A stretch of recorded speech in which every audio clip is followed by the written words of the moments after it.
You and your husband and your two daughters, you were stuck on that ship for 5 hours. What was that like? I mean, were there times where you thought you were not going to get off that thing? Absolutely. There were 4 times we thought we were dying. And we, said our goodbyes to each other, and we just said that, there were just so many things. What was it about? Take me to one of those moments where you felt you weren't going to make it. Why? Well, one of the moments when I was had climbed, when the ship was listing, and we had to climb up and pull a human chain to pull ourselves up onto a stairwell. And another couple turned around and gave me their baby and said, "Take my baby." And I held the 3-year-old, and I was holding on, and the ship is moving, and I was afraid the child was going to go down the stairwell. And I knew, I looked at my husband, who's been in the Navy, and he said, "This is it." And I handed the baby back to the parents and said, "Be with your baby." Wow.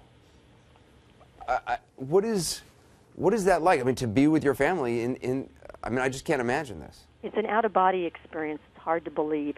It's everything you'd see on the Titanic and worse, because it was just unbelievable. And, that was one incident. There were 4 incidents of that in that 5.5 hours, and not one person from the ship assisted us in any manner. There wasn't one officer. We got on a lifeboat that wouldn't function. We were all thrown out of the lifeboat and thrown against the walls of the ship. We crawled down under to try to get on the other side of the ship, because they said that if we got on the other side, we could get a lifeboat.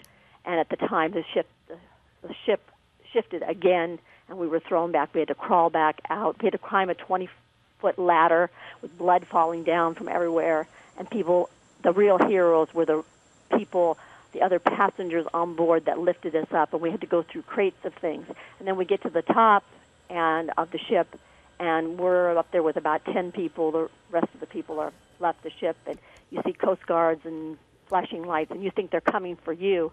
And the next thing you know, they're taking somebody from the bridge and airlifting them out. And we're standing there with our lights flashing and yelling, "Save us, save us." You saw that. You saw them airlifting someone from the bridge out, and the passengers were left. Yeah. When you hear, that the captain now claiming that he tripped and fell into a lifeboat and got stuck in the lifeboat for an hour, does that make any sense to you? Absolutely ridiculous.